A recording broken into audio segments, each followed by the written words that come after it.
Hello everyone, so I just thought I would do a quick update video.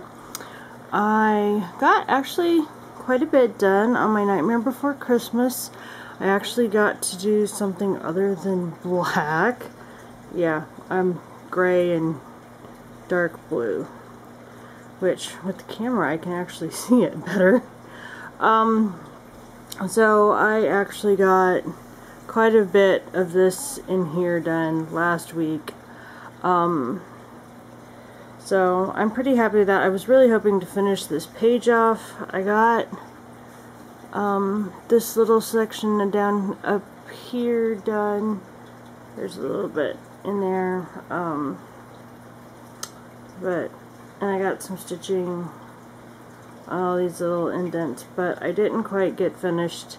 What I actually ended up spending most of last week doing for this cross stitch was putting everything on bobbins and in containers. There's 200 colors, so I had them in a tote thing, and I couldn't find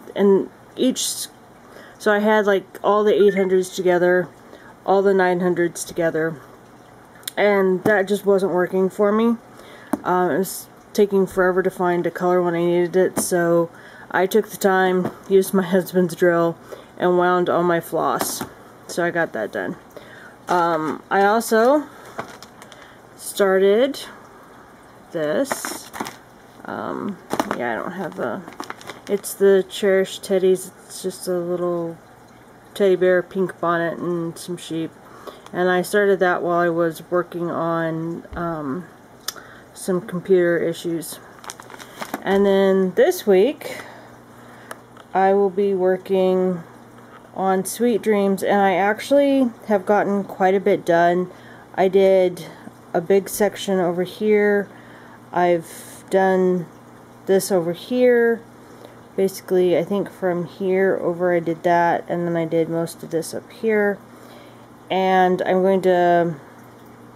need to put the maroons in, and then I'll move up. And so I've got a good start on this week. I can say definitively I liked the stitch bows, but expensive.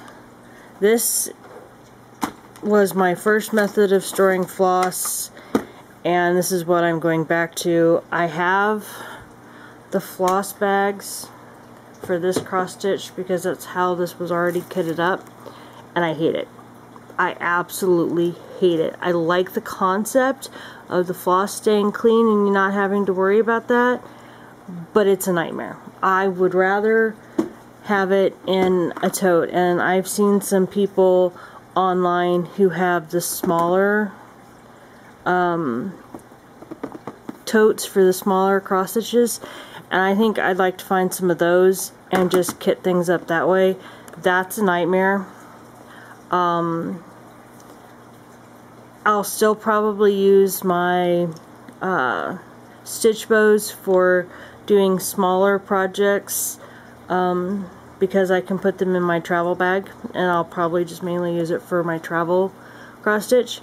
But yeah, the floss bags are a nightmare. I have to stop and open them, and it's so much easier, I think, with the bobbins and the wheels. I actually think the bobbins are better than the stitch bows. If I liked the stitch bows because, you know, I had them in binders, but once you start getting so many floss, it was getting to be a problem.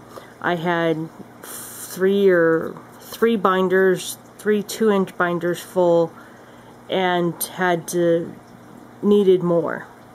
So, and since I have like almost every color of DMC, the stitch bows just were not gonna cut it anymore. So I am going to be converting everything into the bobbins, but that's not going to be a priority. This has to be done by Christmas. I have a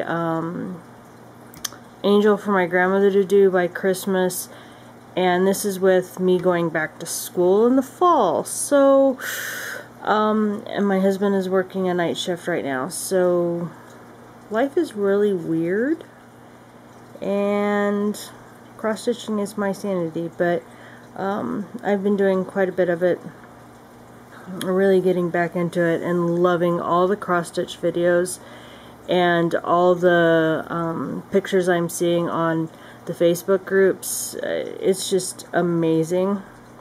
It's really kind of rekindled my love for cross-stitch, and I'm just really excited. I'd love to do a few new patterns, but I got those lavender and lace ones that I want to do, and then there's some Nora Corberts I want to do. So, and I've been to my local stitch store, and they have lots of patterns that I'm listing over, so I have a lot to do for the foreseeable future. Anyway, that's my progress. Thanks for watching.